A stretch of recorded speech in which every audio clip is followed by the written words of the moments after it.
Alright, I feel like you guys know me pretty well by now, especially if you've seen a couple of the reviews I've already done. I mean, I don't really react to games as much as just play through them, call it like I see it, and tell you about the music, the structure, the mechanics, and evaluate it as its actual playability, as someone who enjoys gaming.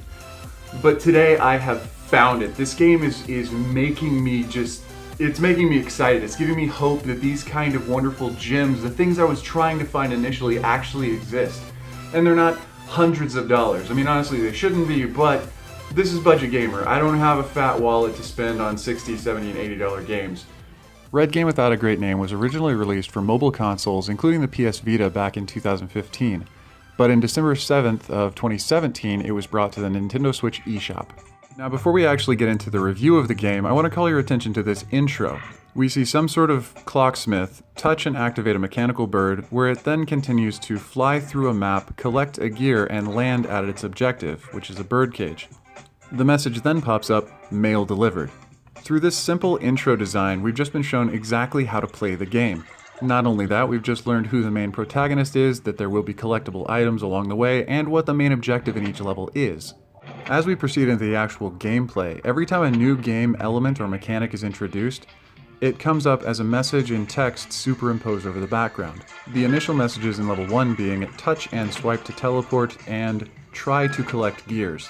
Messages for elements which occur later in gameplay include change direction, speed up, and even temporary invulnerability.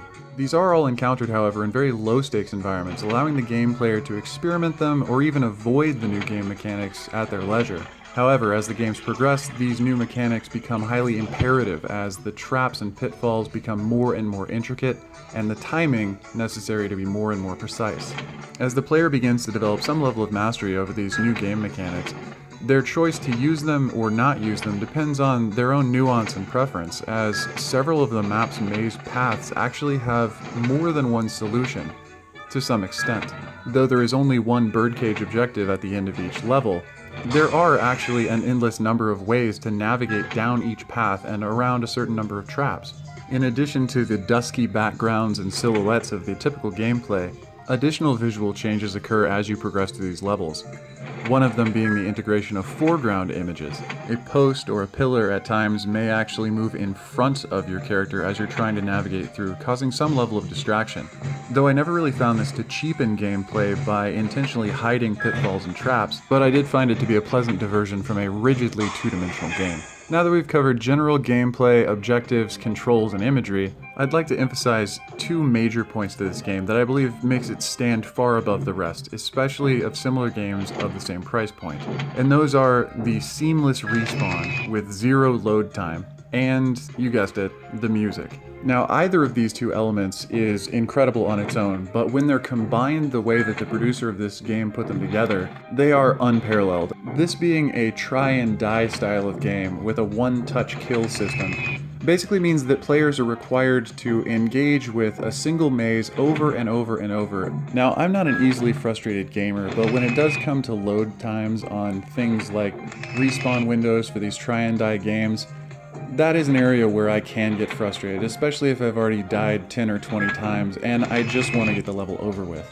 But by far the largest source of frustration when trying to navigate the same maze 10 or 20 times in a row is hearing the exact same track of music. While Red Game does only have one track, it is quite lengthy. I believe it's a few minutes long. And as it goes on, the music builds in energy through crescendos and drops successively. This alone isn't anything wonderful, but considering the fact that the game creators decided to not have the music restart every time you respawn, you're not subjected to the same music every single time. As a matter of fact, the more you have to respawn, the longer you're on a single map, the more energy the music gets, making you invest in this maze. Just like with sports and athletics, a higher energy music can make you feel more engaged and feed your drive to keep going. And that's exactly what happens in Red Game. You know, I've got to give it to him. Red Game got me. It's a profoundly simple, casual side-scrolling arcade-style game. As a mobile port, I have to admit, I didn't really expect much. But it really just caught me sideways with how well it was developed. Its simple mechanics and increasing difficulty level are all perfectly supported by its organic learning curve. And even though it's a die and try game, The typical monotony of this type of gameplay is completely circumvented by the music not starting over every time you respawn. It makes it feel almost like every respawn, even in the same level, is a new experience. Well gamers, that's it for the review of Red Game. If you found this review entertaining or insightful, or think you might actually want to try this game out, let me know with a like or tell me in the comments. Feel free to subscribe to stay up to date to the newest content, and as always, thanks for watching. Seriously.